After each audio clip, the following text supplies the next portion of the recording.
আরে অসুবিধা নাই, দরজা খোল, বাইরে। আরে তুমি বড় তো কিছু কয় না, আমার তো পুরো গারাম দাবড়াইছে। আরে আয় বাবা, ডর নাই, ওই বুইড়া বান্দরটারে আটকাইছে। আয় আয় বাইরে।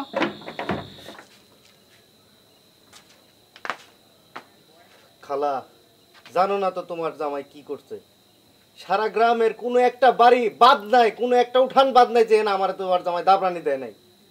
কালকে যার সামনে বিচার সালিশে হেরা পর্যন্ত দেখছে যে আমার খালু আমারে দাবরাইতেছে। মান সম্মান সব মাটির সাথে মিশে গেছে খালা। মায়া শূন্য অনেক ঘামাইছে, এক জগ পানি লয়ে আয় বাবা, তুই আমার লগে আয়।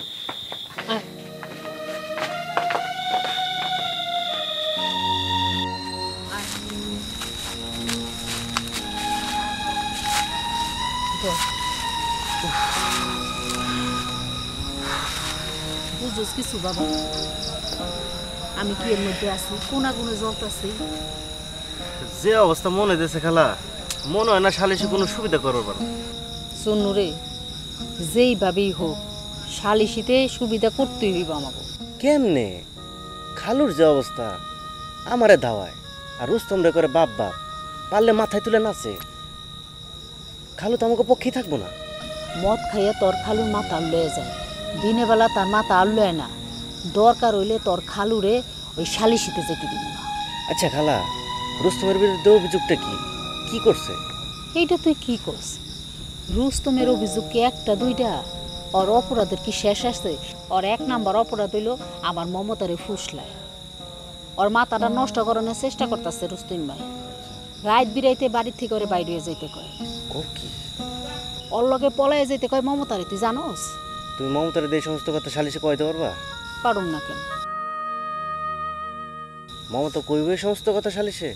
মমতার কোনো কথা কইতে হইব না, যা কনের আমি কমু, ও খালি মাথা ঝুলাই যায়। তাইলে ঠিক আছে, চলবো। তাইলে তুমি মমতারে ঠিক মতো বুঝাও। খারাই রিসুস কে এখানে?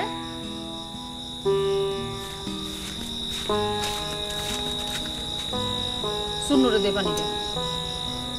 ঢেলে দিতে হবে না, আমি নিজে খাইতে পারবো।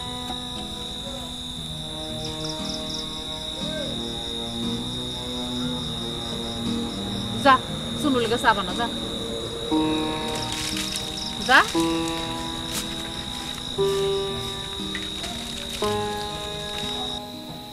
মায়া বাবু, একটু এদিকে আয়।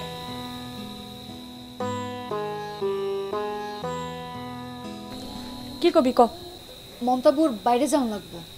কেন? কে বুঝোস না?